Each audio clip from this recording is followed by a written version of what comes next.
কি চাচা রিক্স নেওয়া যাবি? চাচি মারবি না আর মারবি না, সালাম দেন। আমার ভাইয়েরা, বউকে সালাম দিবেন। আমি যে কথা বলতে চাচ্ছিলাম বাজান, গভীর মনোযোগ দিয়ে শোনেন। আম্মা জান আয়েশা ডেকে বলেন, নবীজি যখন সালাম দিয়ে প্রবেশ করলেন, নবীজির চেহারার আলোতে সুইটা কই পরে আছে আমি পরিষ্কার দেখতে পেয়েছি। বলুন সুবহানাল্লাহ। পাইলে নিরালাই গো নবী, পাইলে নিরালাই, পাইলে নিরালাই গো নবী, পাইলে নিরালাই। দুই কদমে চুমু খাবো, দুই কদমে চুমু খাবো, চরণ ধুলি মাগবো গায়।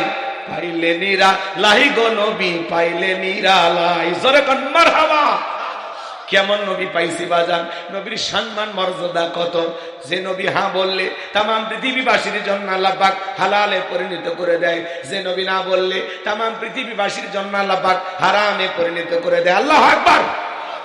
আমার ভাইয়েরা, যে নবী আসমানের চাঁদের দিকে ইশারা করলে চাঁদ দুই টুকরো হয়ে যায়, জমিনে পা তুললে মাওলা পাকের আরশে আজিমে পৌঁছে যায়। নবী যখন রাস্তাতে হেঁটে যেতেন, আসমানের মেঘ এসে নবীকে ছায়া প্রদান করতো। সুবহানাল্লাহ। যেই নবীর চেহারার উপরে মশা মাছি পড়া হারাম। নবী যখন ঘেমে যেতেন, আম্মা জানেরা নবীজির দেহের ঘামগুলো শিশির ভিতরে জমা রাখতেন। বিশেষ দিনে নবীজির দেহের ঘামগুলো সুগন্ধি হিসাবে ব্যবহার করা হতো। বলুন সুবহানাল্লাহ। নবী ওযু করলে ওযুর পানি দিয়ে সুগন্ধি বের হয়ে যাইত। নবী রাস্তাতে হেঁটে গেলে সেখান থেকে সুগন্ধি পাওয়া যাইত। নবী থুথু নিক্ষেপ করলে সেখান থেকেও সুগন্ধি বের হইতো। সুবহানাল্লাহ। কেমন নবী পাইছি বাজান, যে ছাগলের স্তনে দুধ নাই, রাসূল হাতটা লাগাইলে দুধে পরিপূর্ণ হয়ে যায়। যে খাবার 2-3 জন মানুষ খাবে, ওই খাবারে নবীর হাতটা লেগে গেলে শত শত মানুষ খাবার খেয়েও যেমন খাবার তেমনি থাকতো। সুবহানাল্লাহ। যেই নবীর মুখের থুতু মোবারক লাগায়া দিলে সাপের বিষ পানি হয়ে যায়। চোখ উঠলে এই চোখের মধ্যে লাগা দিলে আগের চাইতে দৃষ্টি শক্তি আরো বাইরে যায়। সুবহানাল্লাহ। কেমন নবী পাইছি বাজান, যেই নবীর মায়া হাত চেহারার দিকে তাকাইলে পেটের ক্ষুধা নিবারণ হয়ে যায়। ক্ষুধা থাকে না, পেট ভইরা যায়। নবীর দিকে তাকাইলে পেটের ক্ষুধা চইলে যায়। সুবহানাল্লাহ। সেই নবীর কাছে বেলাল কথা মনে আছে আপনাদের? বেলাল ডেকে বলে, নবী আপনি ইসলামের দাওয়াত দেন, কোরআনের দাওয়াত দেন, দয়া করে আমার কালেমা পড়ে মুসলমান বানায় দেন। আমার নবী পড়া দিলেন, লা ইলাহা ইল্লাল্লাহু মুহাম্মাদুর রাসূলুল্লাহ সাল্লাল্লাহু আলাইহি ওয়াসাল্লাম। হযরতে বেলাল কালেমা পড়ে মুসলমান হয়ে গেল বাজার। যে কথা বলতে চাচ্ছিলাম, গভীর মনোযোগ দিয়ে কথাগুলো শুনে যান। আমার নবী ডেকে বলে, বেলাল ইসলামের অবস্থা এখন ভালো না, কালেমা পড়েছো আপাতত প্রকাশ করা যাবে না। আপনারা বলেন তো বাজান, ইসলামের অবস্থা কি সব সময় ভালো থাকে?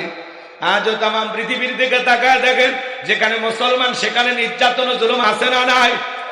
আজও ফিলিস্তিনের মুসলমানের রক্ত নিয়ে খেলা করে নেতানিয়াহু। কথা বলেন। আজও ফিলিস্তিনের মুসলমানের রক্ত নিয়ে খেলা করে নেতানিয়াহু। আজও চীনের উইগুরে মুসলমানদেরকে হত্যা করা হয়।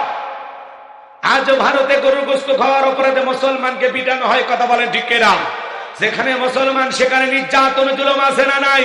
তামাম পৃথিবীর দিকে তাকায় দেখেন, আজও মুসলমানদের রক্ত নিয়ে জালেমেরা খেলা করে।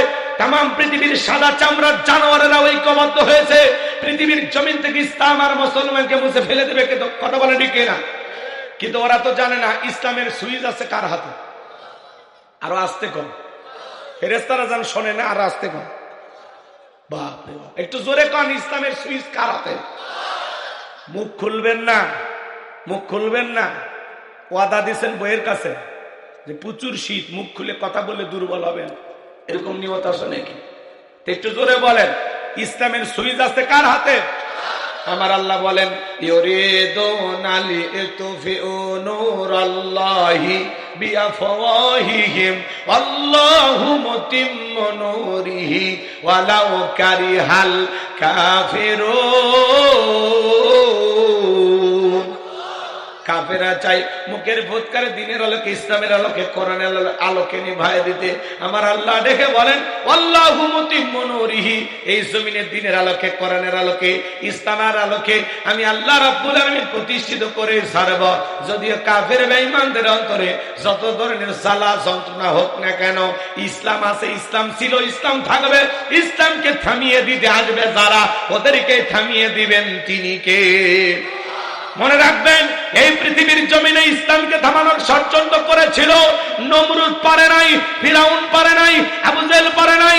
আজকে নরেন্দ্র মোদী বলেন, ডোনাল্ড ট্রাম্প বলেন, আর নেতানিয়াহু বলেন, যারা মুসলমানের ইসলামকে থামানোর চেষ্টা করবে নমরুদ ফিরাউনের মতো, তাদের পতন ঘটবে। কথা বলেন কি কিরা?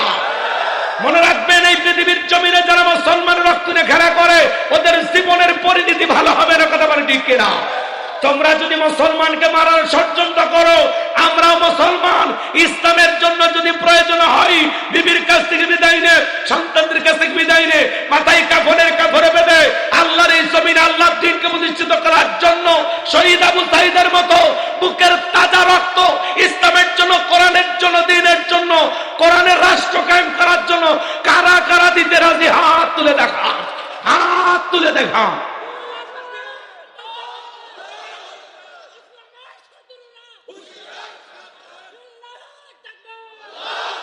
হাত টান টান করে তোলেন। আমি কি হাত নামাইতে বলেছি? হাত সেটা করেন, সেটা করেন আমার সাথে।